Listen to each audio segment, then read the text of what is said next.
se lève différemment. Sans raison, tout a changé. C'est peut-être un soleil né dans la nuit qui nous offre le choix des couleurs.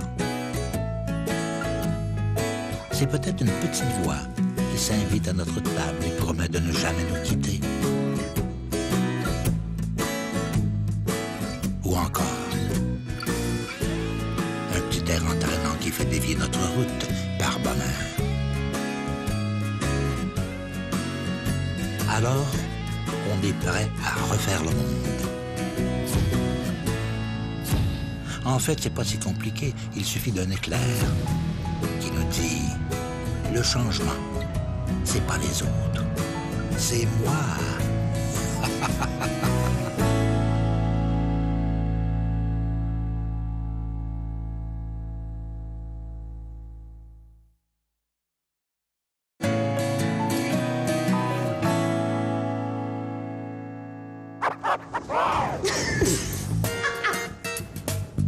Attention au plancher, hein? Lors du dernier épisode, les citadins ont installé le mobilier modulaire dans la chambre à coucher et dans la cuisine.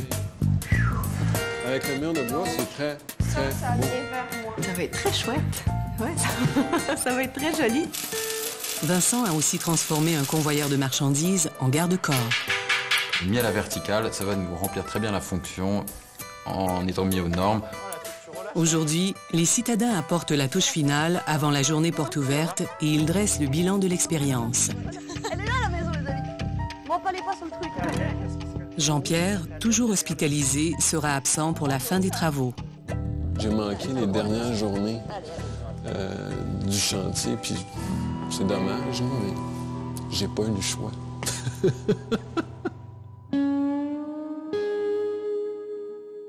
Dans ce sens-là. Donc on la relève comme ça et on l'amène là. Oui. Tu préfères tenir? Oui. Parfait. Puis après, on la glisse. Je soupèse On juste. va pas comme ça. C'est bon, tu la prends tout seul? Ouais, pas de problème. Bon, ben c'est bon. Appelez-moi Je vais aller Vitali. faire le café. À 3. Ben, c'est déjà parti, là. Allez! C'est la pause de l'into. J'aurais beaucoup aimé que Jean-Pierre soit là en toute franchise. Là. Oh là, tu relâches, mais... Oh putain, je peux dire que je relâche pas, là. Non? Excuse-moi. Ça va? Non, va là, là. Ouais. Elle est là, la maison, les amis. M'empalez pas sur le truc, hein. Parce qu'elle pèse une tonne. Hein. Ça pèse pas une tonne, ça pèse 400 livres. Puis, en tout cas, c'est un peu... 200 je kilos, voudrais pas 800 kilos. Je voudrais pas que ça... 800 kilos? Non, Non, 400 200. livres, ça fait 200 kilos. Tu déposes, OK. Ouais. Attends, c'est bon. on glisse. Attendez, je fais le tour, continuez là-bas. C'est clair que malgré les différends qu'on a connus, la question de personnalité, chacun est important et ça, c'était clair dans le groupe, ça, c'était clair dès le départ, puis on se complétait vraiment d'une bonne façon, je trouve, les 5. C'est la première fois que je fais ça, alors. Moi, j'ai pas de problème. J'en ai fait toute ma vie. Ah ouais? Ouais. Franchement, une poutre comme ça se place super sympa. Bon, Ça va comme ça? Mec, t'as du retard. Vincent, faut pousser vers mes... Ouais. Non. Là. Parfait. Mais moi, du coup, je suis pas collé. Ok. Si je me colle, elle risque de basculer. Je Ok. préfère rester. Ok. évidemment. Oui, les deux de face, ça va être la meilleure chose. En réalité, on n'a pas changé une poutre de bois pour une poutre d'acier. On a simplement enlevé le revêtement en bois qui protégeait, lui, les poutres, la poutre composée à l'arrière. Alors, on a changé ça pour une poutre d'acier. C'est un élément qu'on voulait tous retrouver en façade. Ça va déjà mieux. C'est la première, c'est la tenir en place. C'est vraiment une belle signature finale, cette ligne fine, noire, qui a été toute brossée et laquée. Je pense qu'elle vient bien souligner notre intervention. Ouais, mais c'est ça, la deuxième fois, ça sera moins pire. C'est ça. La deuxième maison sera plus facile. Pourquoi il y a des boulons qui sont pas en face hein, les uns des autres? C'est de l'art. C'est de l'art, je les ai placés, on en avait 11, je les ai placés par rapport à la façade. Quand je peux plus, on est d'accord. C'est que la maison va tenir. Est-ce que je termine? Bah non. Ça va, tu l'as eu? Je pense que je les ai eus. Je ne voudrais pas plus. Après, tu m'appelles, moi je fais ici. J'ai réalisé qu'on était capable de le faire, mais et ça, ça aurait été quand même j'aurais été plus sécurisé, si on veut, avoir le grand Malcommode avec nous.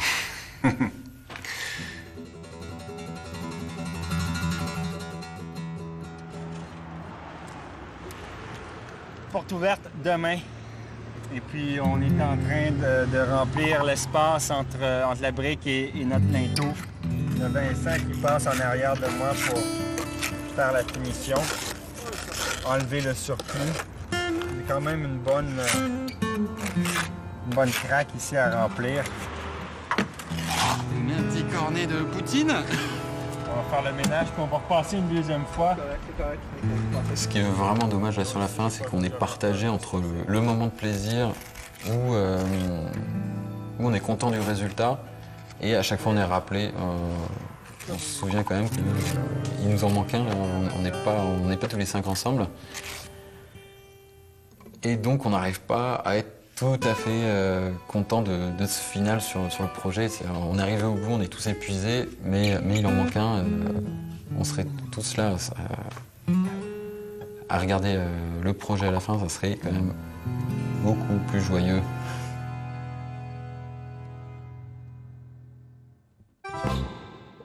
Dominique Engel, artiste recycleur, créateur du système de chasse d'eau. On attaque les hostilités, là. Là, tu as les 4 supports. Comme on avait prévu, mettre au plafond les petits anneaux. Ça va rentrer là-dedans, mais en même temps, ça va... Le sceller. Ça va comme écrapoutir tout, l'un dans l'autre. Et ça va assurer une herméticité pour les 20 ans à venir.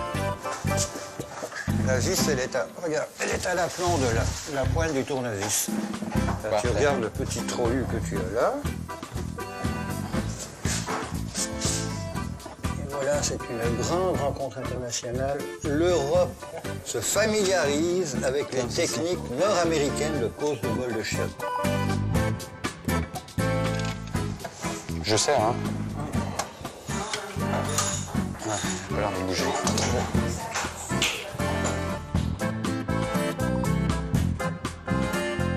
Donc c'est bien, dans ce sens-là, on va le lever comme ça. Il faudrait le mettre debout. En appui à côté. Oui, en appui à côté. Attends, je vais le monter, je le maintiens. Oui. On tourne un tout petit peu. Il faudrait que tu le pousses un petit peu vers là. Ça, ce serait parfait.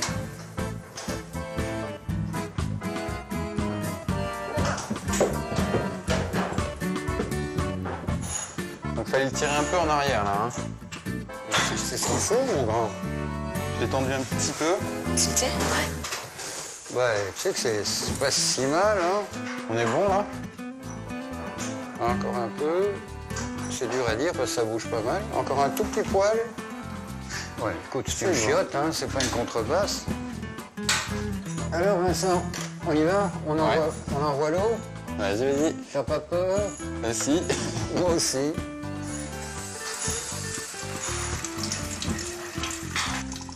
Ça coule pas beaucoup. Ah, oui. Si, c'est bien, hein. Oui. Ça a l'air très bien. Et ça fonctionne, les toilettes. Tu veux venir l'essayer? Moi? À quoi l'odeur? C'est bon, on peut tirer? Un tsunami dans un bol de faïence. Eh, mais ça fonctionne très bien. Moi, je trouve ça très convaincant. Ça sent encore un peu la bière dedans, hein.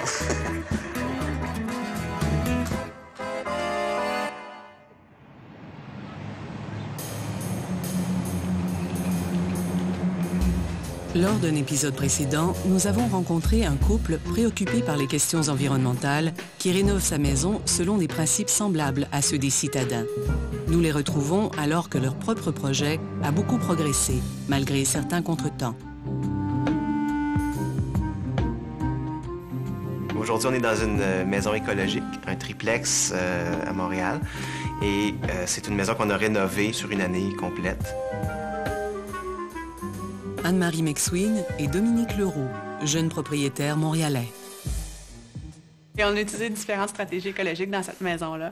Donc, on a un toit vert, on a une pompe géothermique pour chauffer, on a maximisé l'isolation.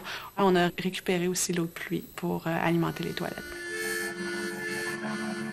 Les produits qui ont été utilisés dans la maison aussi ont tous été étudiés en fonction de leur faible impact sur l'environnement, mais sur les habitants aussi. Donc, il y a tous les composés organiques volatiles là, qui sont minimisés au maximum avec des huiles naturelles qu'on a utilisées, des peintures sans COV. Quand on a fait les choix de matériaux, on a essayé de choisir des matériaux le plus locaux possible pour justement minimiser l'impact écologique, l'empreinte écologique. C'est-à-dire qu'on voulait qu'ils viennent du moins loin possible pour que les gaz à effet de serre dépensés pour les amener ici n'aient pas un trop gros impact sur l'environnement. C'est pas toujours facile, on n'a pas toujours réussi, mais c'était une considération qui est importante pour nous. Comme exemple, on a pensé à prendre des planchers de bambou, qui est un matériau relativement écologique parce que ça se régénère très vite. Mais on a écarté ce choix-là parce que ça venait de très loin, ça venait de la Chine, puis on a choisi quelque chose qui était plus local. On a essayé de planifier la maison pour que les actes qu'on fait envers l'environnement, ce soit plus facile puis que ça soit pas un fardeau. Donc, pour aller travailler en vélo, il faut que ça soit le fun de rentrer ton vélo. Donc, notre porte est plus grande, on a un portique plus grand pour accrocher nos vélos, etc. Dans l'organisation de l'espace de la maison, on a planifié une salle de gestion des déchets pour recyclage, poubelle, mais aussi vermicompostage. Le vermicompostage permet de générer du compost à partir des déchets de table. Il suffit d'un bac rempli de terreau dans lequel sont déposés des vers rouges, semblables aux vers de terre communs. Ceux-ci ingèrent les déchets organiques enfouis dans le bac et les rejettent sous forme de compost de qualité. La méthode est facile et rapide pour des besoins individuels en milieu urbain. On fait beaucoup de farces avec ça. C'est comme un peu notre animal domestique. Puis on parle des gars. Ça va nourrir les gars. Dans les choix de matériaux qu'on avait à faire, on a essayé d'être le plus minimaliste possible. Donc, on n'a pas recouvert les murs de briques, on les a juste nettoyés. On a choisi de mettre du béton aux endroits où il fallait nettoyer facilement, comme l'entrée, les salles de bain, la cuisine. La majeure partie du béton qui est utilisé sur le projet, c'est un béton où il y a 50% d'ajouts cimentaires pour remplacer le ciment de Portland. La fabrication du ciment de Portland au Canada est responsable de 5% des gaz à effet de serre. Et on nous a fait connaître un béton qui avait une composition moins grande de ciment de Portland. Et le matériau qui est utilisé pour remplacer, c'est le calcifrite. Donc, on a utilisé ce béton-là pour la dalle de béton en bas et plusieurs recouvrements de plancher.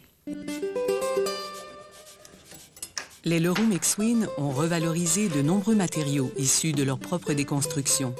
Par exemple, ils ont récupéré les anciennes fourrures du plafond pour fabriquer les étagères de leur garde-manger. Et ils ont transformé les chutes de matériel électrique en différents accessoires de salle de bain.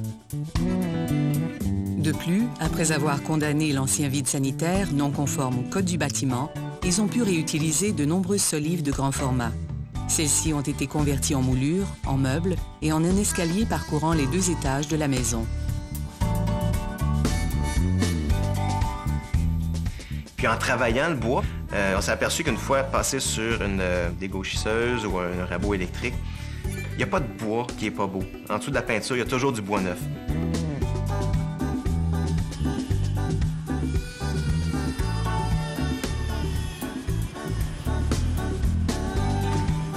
On a été 4-5 mois à démolir de fin de semaine avec nos familles. Puis l'entrepreneur a été dans la maison à peu près 6 mois. Puis nous, on travaillait toujours dans la maison pendant cette période-là. Puis là, on est rendu à l'étape de la finition qu'on a décidé qu'on faisait nous-mêmes. Puis on a pour quelques mois encore. Je dirais qu'on a passé 1 an à le planifier, acheter la maison, discuter avec l'architecte, décider ce qu'on voulait faire. Fait que c'est un projet de 2-3 ans. Il manque des poutres ici.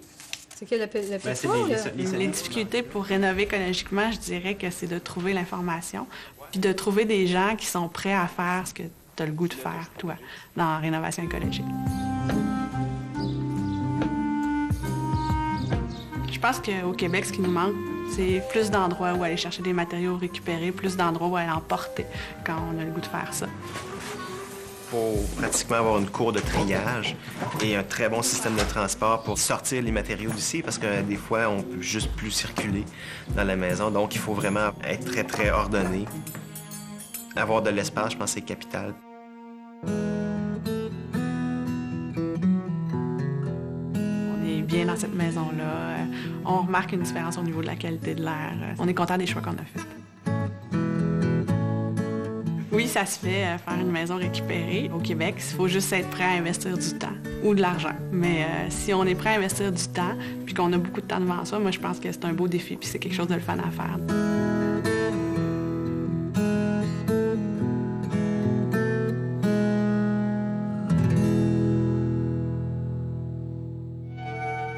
restait que quelques heures avant que les outils ne se taisent pour de bon. Bientôt, la maison accueillerait ses premiers visiteurs. En ce jour, elle allait surtout se remplir de vie, comme autrefois. Dans chacun des murs, les citadins avaient certes laissé leur empreinte et le meilleur d'eux-mêmes. À leur manière, ils avaient contribué à lui façonner un nouveau destin sur 2 étages. Mais sous peu, on ne la nommerait plus la maison des citadins. Elle redeviendrait la maison de tous, comme sur les photos noires et blancs de sa naissance. Les citadins écrivaient donc les dernières lignes d'un chapitre. Lorsqu'ils refermeraient la porte, ils laisseraient derrière eux une plume et une page blanche, pour que d'autres y ajoutent leur propre histoire.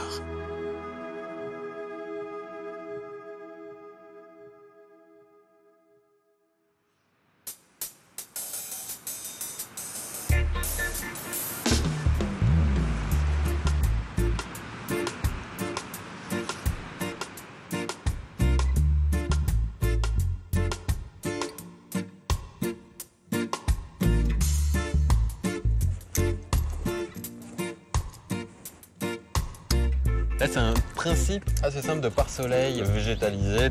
C'est fait tout simplement avec du câble tendu. Ça, c'est un manchon de lampadaire qu'on a percé. Dans le fond, il est orienté de façon à ce que le soleil de l'ouest, le soleil le plus fort l'été, soit bloqué, mais pas les rayons du matin. On va voir. C'est un prototype.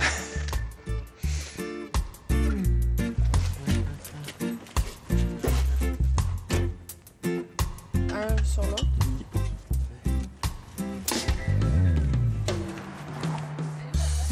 Elle est sur la table, dans le garage. Ben, celle-là. Voilà, Ou celle-là. On met laquelle finalement? C'est craché à l'œil. La vraie ou la fausse?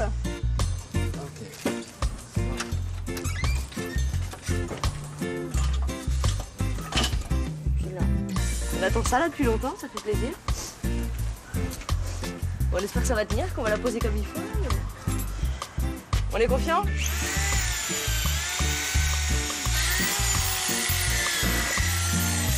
Allez, les invités d'abord. Est-ce que c'est trop serré? Non, c'est comme pas en face par exemple. Ouais, c'est super beau. Est-ce qu'il te faut un marteau? Fais les 4 coins en même temps. On rentre en dedans. Encore un peu Les là, invités arrivent dans une demi-heure. On va enlever les souliers.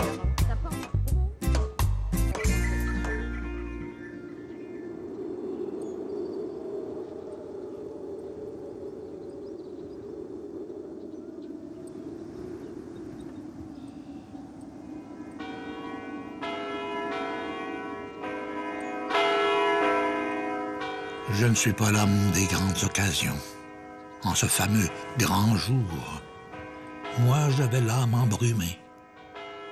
Alors instinctivement, j'avais préféré m'éloigner. Je sentais notamment que trop de civilisation finirait par apprivoiser le vieil ours que je suis.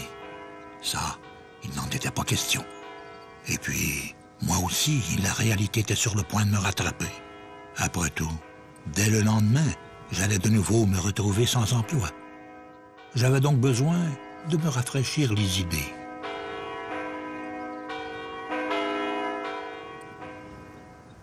Oui. Tu vas la chambre. Moi, je pense que On peut mettre le premier groupe avec Jean-Pierre? J'ai une question.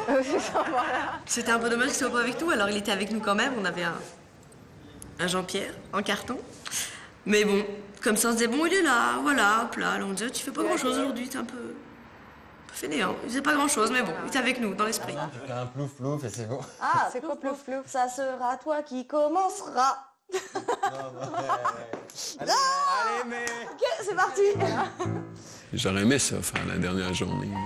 Tu sais, quand tu commences un truc, tu l'amènes jusqu'à la fin, c'est toujours très satisfaisant. La visite est officiellement ouverte. C'est parti. Allez, mes portées. C'est parti. Voilà, comme on a fait nos fondations en fait en même temps, on a agrafé toutes les vélos à l'intérieur. Puis c'était un peu une surprise, qu'on savait pas bien ce que ça allait donner. À mon avis, ce qui va se passer, c'est que pendant quelques semaines, je vais continuer à avoir des idées. Parce qu'on a tellement lancé la machine fort là pour résoudre les problèmes qu'on avait, puis trouver des solutions pour faire telle et telle chose, que je pense pas que je puisse arrêter mon cerveau là en disant « OK, c'est fini ». Un vieux bidon d'huile, ça c'est une création de Vincent aussi. Gênez-vous pas pour essayer de vous asseoir. Dans la cour, on a un système de récupération d'eau de pluie qui est une petite contenance parce que de toute façon on n'a pas un grand jardin, mais la gouttière est reliée à ce fût de bière. Donc ça c'était un fût qui était percé, donc qui ne pouvait plus, de toute façon plus servir. Je suis assez content du collage, de voir qu'on arrive finalement quand même à une unité, malgré le collage de beaucoup d'idées différentes qui venaient un peu de tous les côtés, qui venaient s'additionner, des fois même sans vraiment se concerter parce qu'on n'avait pas le temps. Et finalement, de voir qu'à la fin, ça réussit à faire un tout, ça c'est un bon point.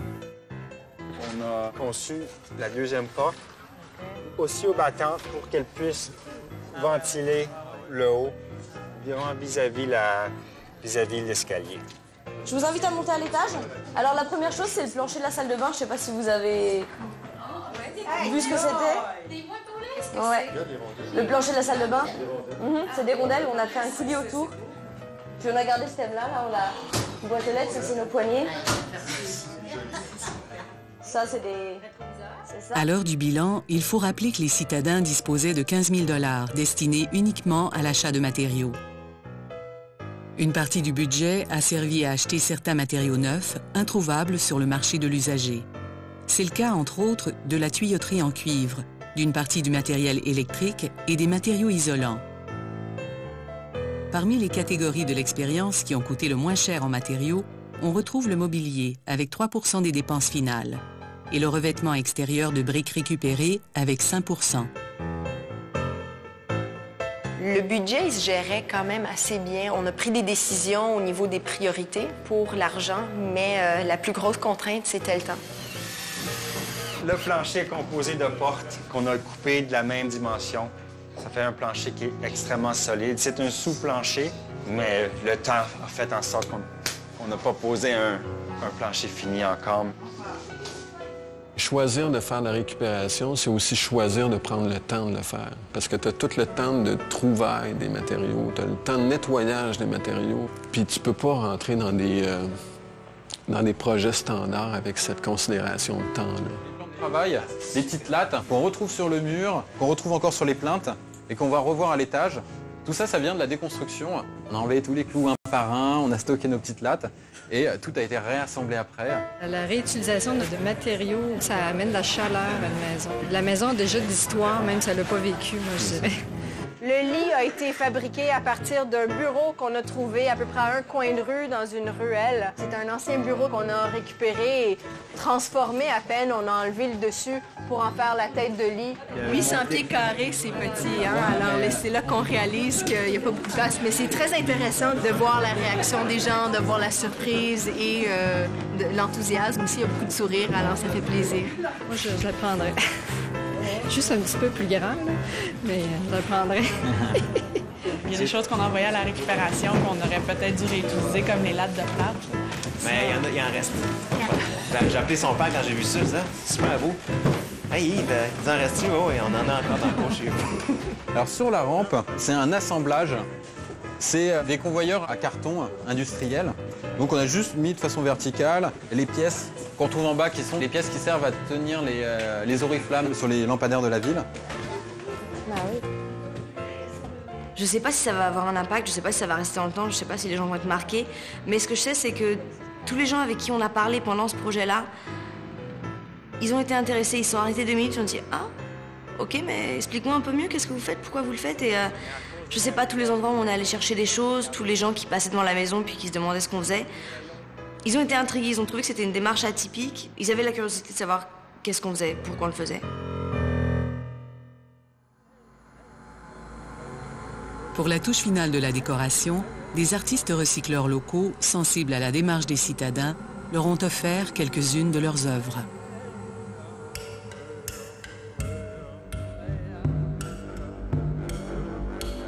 Avant, je fréquentais beaucoup les cours de rebut, partout. Maintenant, je me rends compte que juste en baissant la tête à marcher dans la rue, je trouve plein de trucs, de morceaux de voiture que je peux récupérer. Philippe Allard, sculpteur. Tout ce qui m'a amené à travailler avec des matériaux recyclés, c'était surtout une recherche tridimensionnelle en sculpture.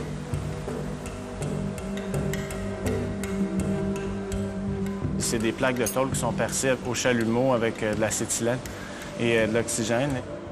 Le processus créatif d'accumulation se fait rapidement, surtout par le biais de la soudure ou de l'assemblage.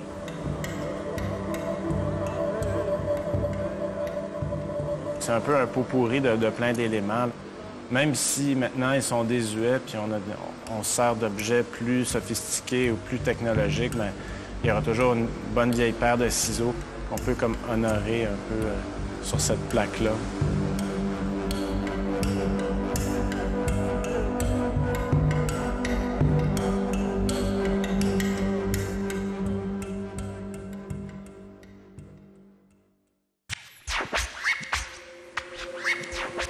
C'est important pour moi de recycler parce que il y a en même temps une question de respect de l'environnement. C'est bien de pouvoir donner une deuxième vie, une deuxième chance aux objets, aux matières. Lucie Bélanger, bricoleuse. J'ai amené des bols faits de disques vinyles fondus sur lesquels je fais des collages. Je travaille beaucoup à partir de logos, de produits de consommation. Quand je commence une production, en fait, souvent, ça fait 10 ans que je cumule le truc en question. Puis à un moment donné, je me dis, ah tiens, là, voilà ce que je vais faire avec.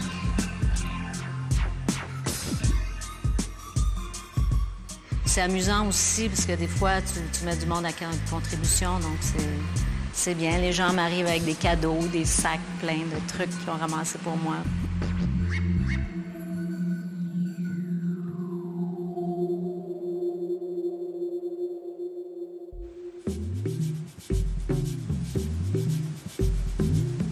C'est toutes des pièces uniques parce qu'il n'y a pas un circulaire pareil, il n'y a pas un sac pareil dans le sac. Donc, les gens aiment bien le coussin qui a un look urbain, tout en étant écologique. Maude Léonard, conceptrice d'objets visuels. En prenant mon café, je regardais mon bac de recyclage qu'il fallait que je sorte. Puis j'ai décidé de, justement, faire passer un message. Je veux que les gens arrêtent de consommer pour consommer. Il y a une version, c'est des sacs de plastique de magasin. Il y a une autre version, c'est les circulaires de magasin. Et l'autre version, c'est le styromousse des aliments qu'on trouve en épicerie. Et l'extérieur est fait avec une toile translucide pour qu'on puisse voir ce qu'il y a à l'intérieur. L'endos du coussin est fait avec un aggloméré de tissu. En fait, c'est des vêtements déchiquetés, compressés, comme un feutre, pour le confort.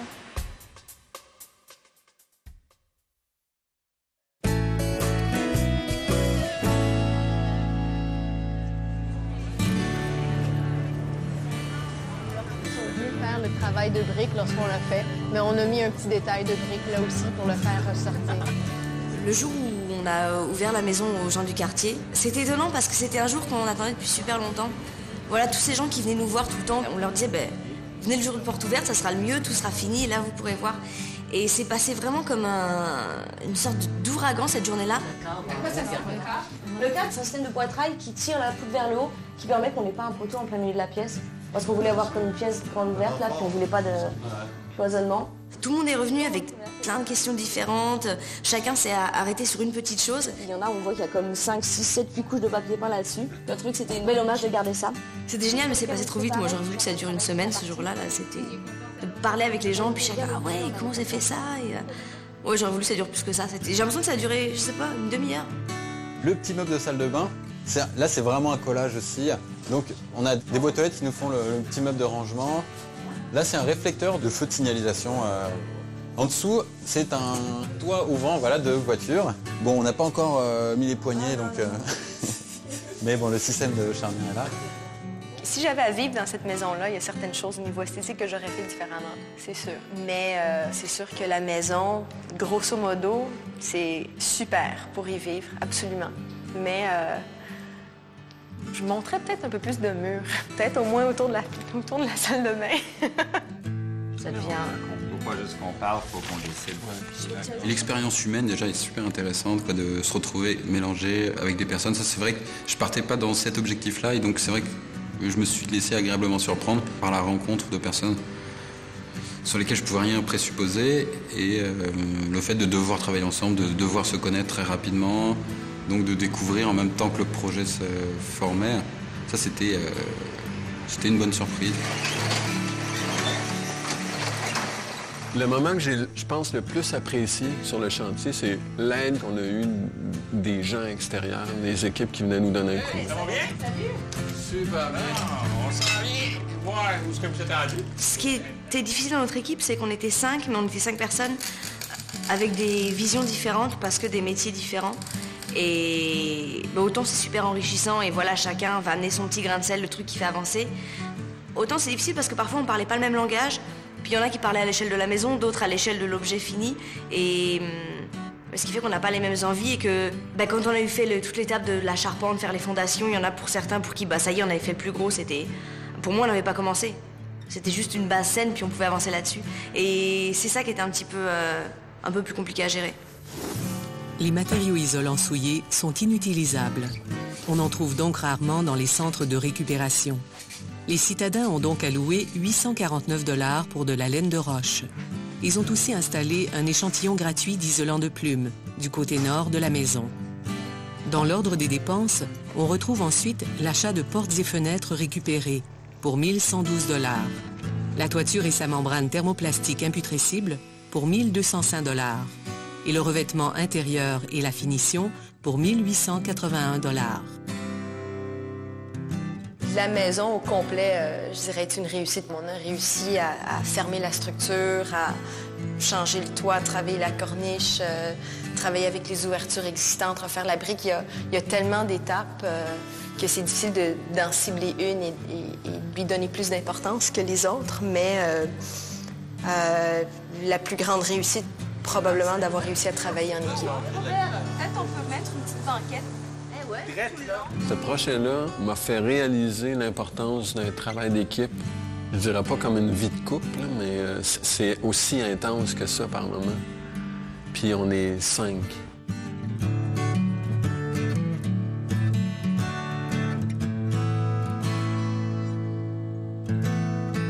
C'est sûr que quand je suis rentrée, je voyais tout différemment.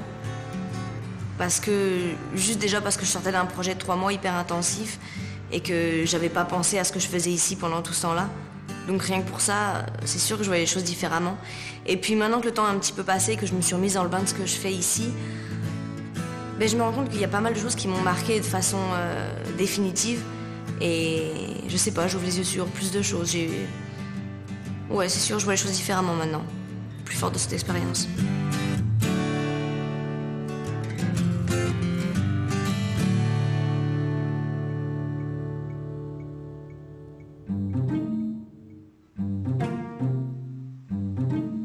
Moi, ce que je fais, c'est des petits blocs en bois, des blocs de 5 par 6 avec 1 pouce d'épais à peu près, un petit peu plus. Puis mon fun, c'est de toujours utiliser des matériaux recyclés, mais toujours différents, le plus différent possible. Geneviève Guénette, artiste en art visuel. C'est un peu comme une chasse au trésor. Je me promène puis je trouve des morceaux qui vont répondre finalement à une énigme. Ça représente tous des petits morceaux de casse-tête qui, finalement, peut-être au bout du compte, vont faire une image, vont faire quelque chose qui va avoir un sens pour moi.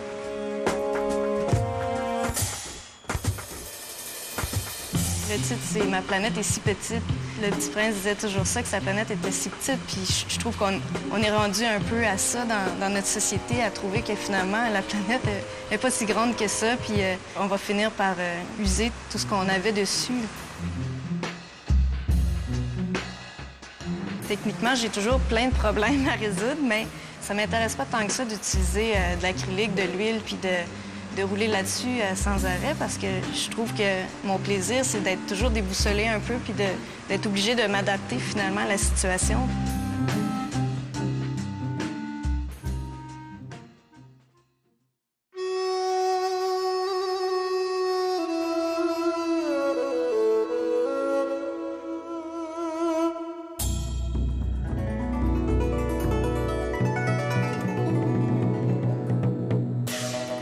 Je suis artiste papier. J'utilise beaucoup de végétaux, de fibres végétales pour faire mes feuilles de papier. Donc le papier, il l'utilise pour écrire, pour dessiner, peindre, mais rarement pour faire une sculpture, créer une œuvre en moulage. C'est une matière noble et la tradition, elle est là, il ne faut pas la perdre, je pense. Frédéric Guy Brunet, artiste papier. J'ai créé 4 luminaires à partir de matériaux de récupération. J'ai créé 2 appliques en forme d'œuf pour symboliser la Genèse et ainsi qu'une autre applique dans l'escalier. De plus, il y a une suspension, je trouve très belle suspension, assez drôle, très simple, à partir de fibres de lin, de coseau et de coton, et ainsi que quelques fibres que j'ai trouvées dans mon jardin.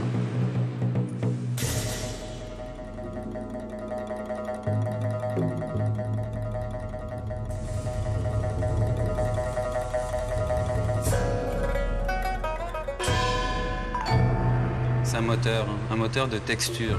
Ça me donne la texture. Si je veux quelque chose de beaucoup plus fin, je travaille beaucoup plus cette matière.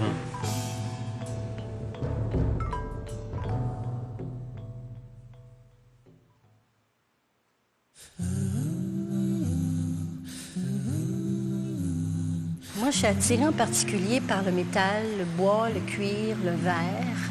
Toutes les œuvres que j'ai faites sont en partie fabriquées avec ça.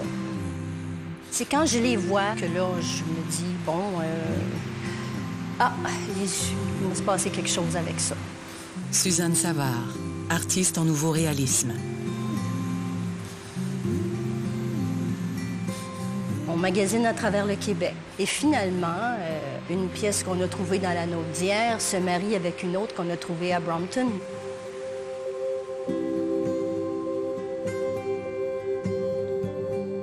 Au départ, cet escalier a été trouvé très gommé et puis avec tout le mécanisme à l'intérieur. On appelle ça ici au Québec des marches d'escalier mécaniques.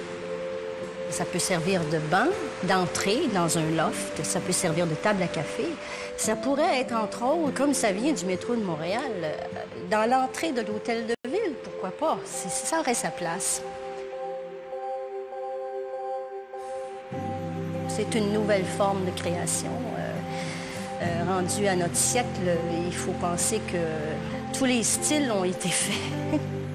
Il faut être un petit peu ingénieux pour arriver à amalgamer des objets. Je trouve dommage que les gens ne se préoccupent pas de créer un peu. Ça fait tellement de bien, c'est tellement bon pour la santé, c'est bon pour le moral. Ça serait bon que tout le monde, au moins, fasse une œuvre de récupération dans sa vie, juste une pour se faire plaisir.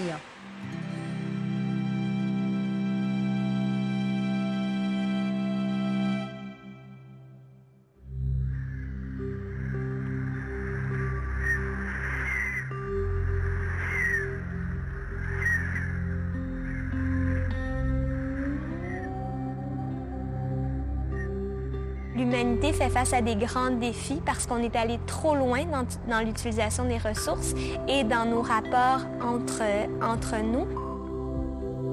Est-ce que c'est Romain Gary ou Saint-Exupéry qui disait que d'être humain, c'est de se sentir responsable? Puis je pense que c'est fondamental, ça, parce qu'une fois qu'on est conscient de notre rôle dans la société, de notre rôle dans le monde, on ressent ce sentiment de responsabilité les uns envers les autres et aussi envers les autres qui ne sont pas encore nés. Et je pense que c'est fondamental dans les changements qui vont s'opérer ou qui ne s'opéreront pas pour changer l'état de la planète, qu'on se sente tous responsables. Optimiste, ça voudrait dire, il n'y a qu'à attendre, ça s'arrangera bien, ça s'est toujours arrangé. Ça, c'est pas sûr du tout. Mais je ne suis pas pessimiste non plus. Car pessimiste, ça voudrait dire c'est foutu, c'est pas la peine de lutter. Moi, je me dis, entre les deux, ça dépend de moi. Et par conséquent, j'ai le devoir, oui, vraiment le devoir, d'être volontariste.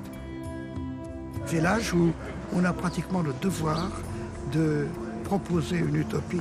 Cette utopie, c'est la description d'une humanité qui jouerait le jeu avec la planète et qui, pour autant, ne ferait pas des choses extraordinaires. Il suffirait d'être raisonnable. C'est donc parfaitement possible. Et ma volonté, c'est de contribuer un petit peu à ce que ça soit réel.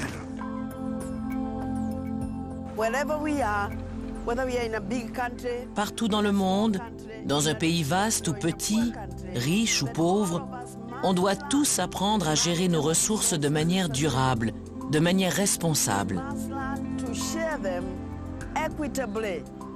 On doit apprendre à partager nos ressources de manière équitable. C'est tellement important. Et ce partage n'est possible que dans un espace démocratique. Cet espace peut prendre différentes formes. Mais ce qui compte, c'est que dans cet espace, on respecte les droits. On respecte les droits des minorités. Même la majorité au pouvoir doit respecter ses droits. Quelle que soit notre appartenance ethnique, notre religion, notre race, on doit avoir droit à cet espace qui nous laisse la chance d'aller jusqu'au bout de nos rêves. Julie Payette, l'astronaute canadienne, m'a raconté que lorsqu'on se trouve dans la navette spatiale, on fait le tour de notre planète en 1h30. 16 fois par jour, on voit le soleil se lever, puis se coucher. On voit la Terre en bas. Et juste au-dessus de l'horizon, on aperçoit une couche très mince. C'est l'atmosphère. Sous cette mince couche, il y a la vie. Au-dessus, il n'y a plus rien.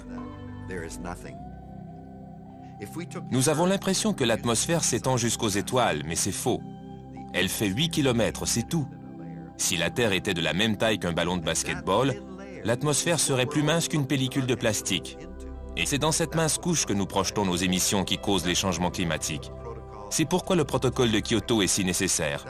Nous croyons que tout est infini, mais nous nous trompons.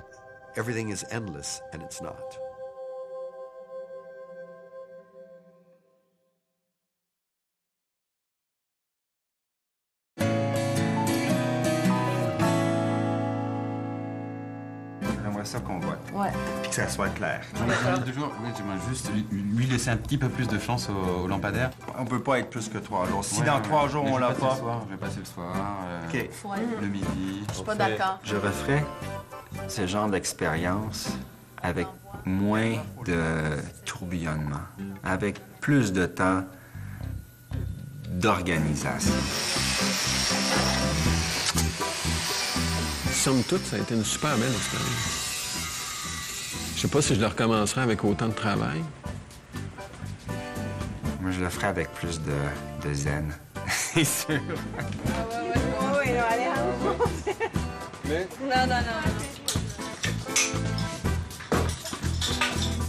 L'essentiel du budget touche les catégories suivantes. Fondation, coulage du béton et solives, 1896 $. Plomberie et électricité, 2061 $. Enfin, au sommet des dépenses, pour 28,7% du budget, ou 4 414 $, on retrouve les éléments de structure et la fermeture des murs. L'addition finale s'élève à 15 364 $, légèrement au-dessus de la contrainte initiale. La réalisation d'un projet de rénovation avec des matériaux récupérés, quelqu'un qui a l'ambition et la volonté peut absolument répondre aux mêmes contraintes que nous. Et puis, avec un réseau qui se développe de plus en plus, ça va devenir de plus en plus facile pour tout le monde avec le temps. C'est pas une réponse qui permet de changer le mode de consommation planétaire, mais ça permet juste de se poser des questions sur des schémas de consommation en grande surface établis. Voilà. C'est juste se dire c'est simple et ça se fait facilement. La sonnette, c'est la sonnette d'origine qu'on a gardée. Ah ouais. Ça, c'est la sonnette d'origine. Voilà. Et nos grands-mères le faisaient, nos grands-pères le faisaient. C'est juste que maintenant, on a une attitude qui est plus liée à l'économie. On n'a plus cette volonté-là de récupérer les choses autour de soi puis de créer des choses. Je pense qu'on a réussi quelque chose qui est très satisfaisant. Ça a été une expérience hyper intense. C'était comme du condensé, là. Je pense que ce que j'ai fait en 3 mois, là, je l'aurais fait en, je sais pas, 3 ans, normalement. Alors, ben, rien que pour ça, c'est hyper enrichissant, là. J'ai rencontré des gens que j'aurais jamais rencontrés. J'ai touché à des outils auxquels j'aurais jamais touché. Et ça fait plaisir.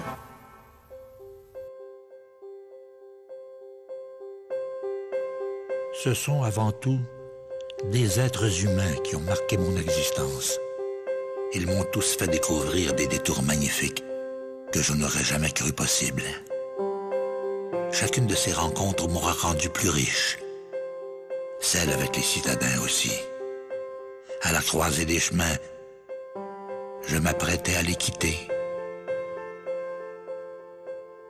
Mais avant de me fondre dans l'horizon, j'avais trouvé le moyen de faire rayonner leur expérience un peu plus longtemps.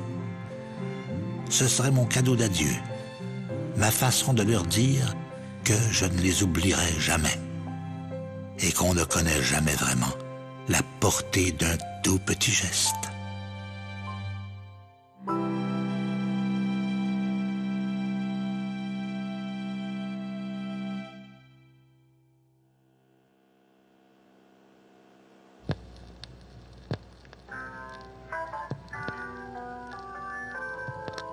J'aimerais bien revenir à Montréal. Je sais pas, j'ai adoré cette ville-là. Puis c'était vraiment une belle aventure. Et c'est sûr que je vais revenir, ça y a pas de doute. Je reviendrai. Je reviendrai à Montréal dans un grand Boeing bleu de mer. J'ai besoin de revoir l'hiver et ses aurores boréales. J'ai besoin de cette lumière descendue droit du Labrador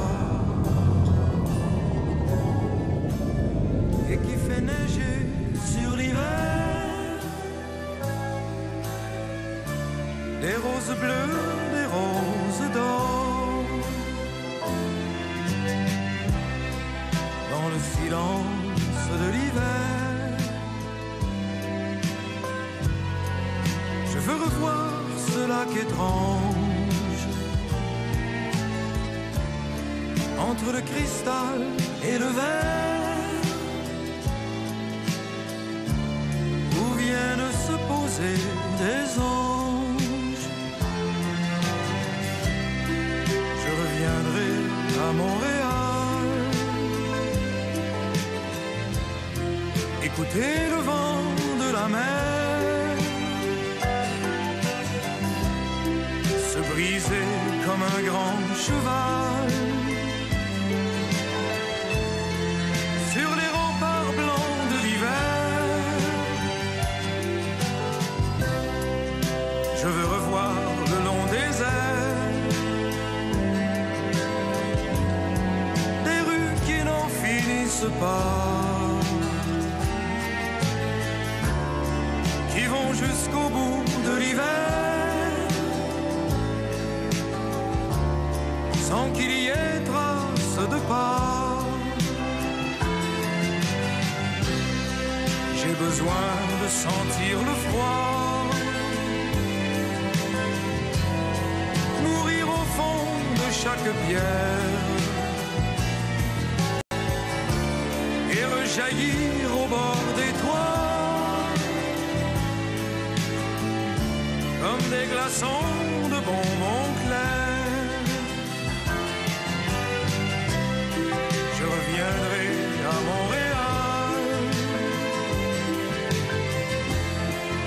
dans un grand Boeing bleu de mer.